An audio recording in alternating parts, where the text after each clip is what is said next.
On the eve of the final stage of the 109th Tour de France, Wout van Aert won the time trial. Jonas Vingegaard effectively secured his victory in the yellow jersey competition, and Jumbo-Visma was celebrating for the first time in their history.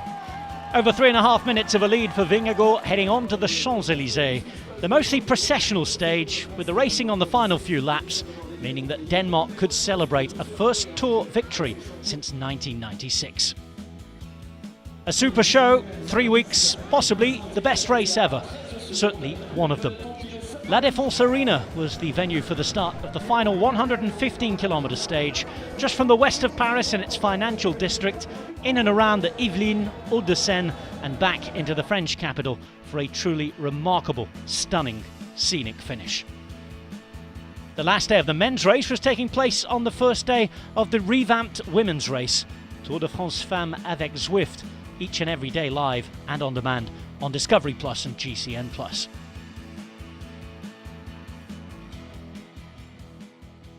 As the women finished their first stage of their new race, the men began their final stage.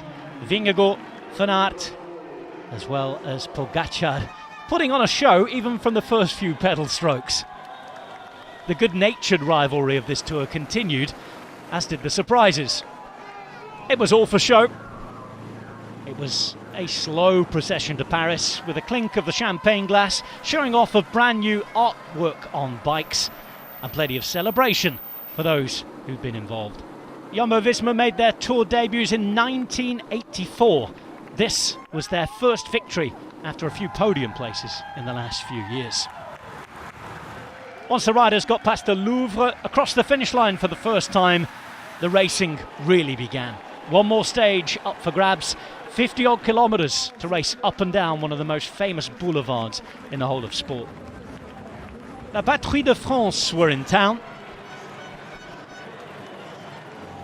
The national colours shown off, and the message of liberté, égalité, fraternité, perhaps meaningful more than ever in the world of cycling.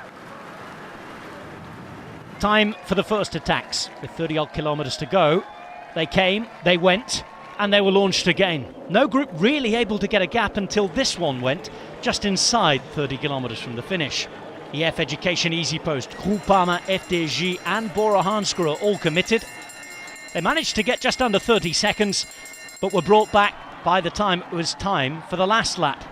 On the final lap, there was an attack from Pipo Ganna, launched by third-place finisher Geraint Thomas. And Tadej Pogačar, true to his word, true to his attacking spirit and entertaining nature, would also have a go. But the sprint teams wanted this opportunity too much. They continue to work, and work hard they would, all the way to the line to set things up. Through Norwegian corner, onto the Rue de Rivoli, Place Concorde, the final right turn with 700 metres to go nowadays, and it will be Bike Exchange who'd lead it out for Dylan Groenewegen. He started his sprint early, too early perhaps, as Jasper Philipsen could come round him. Peter Sagan was launching, Alexander Kristoff was there or thereabouts, but it would be Philipsen who would hold on to it, with Groenewegen and Kristoff there or thereabouts. Philipsen taking his second stage win of the Tour de France. A brilliant result for the Alpecin Phoenix man from Belgium. Caleb Ewan boxed in a little bit. Philipsen the clear winner. Nobody else in the picture.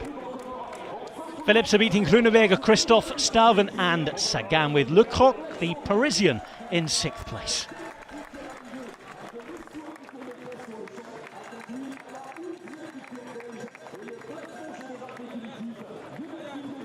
Celebrations just behind them for Team Jumbo-Visma. Wout van Aert not deciding to contest the sprint this year, instead rolling home with Jonas Vingegaard, who won the Tour de France, ahead of Tadej Pogačar and Geraint Thomas, finishing on the podium at 36 years of age. Super scenes on the Champs-Élysées, and Jonas Vingegaard, the first Danish winner since 1996. The final top 10 looking like this. Gaudu 4th, Vlasov in 5th on debut, with Quintana taking home another top 10. Wout van Aert will win the green jersey, the biggest points margin in the modern era.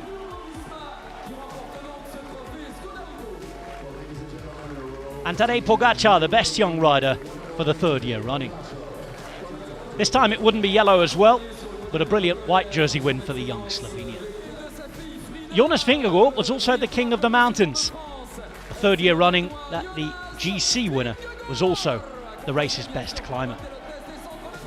The team classification this year taken home by Ineos Grenadiers, one of the few teams to finish with 8 men. They took a stage win through Tom Pidcock, and Geraint Thomas finished third.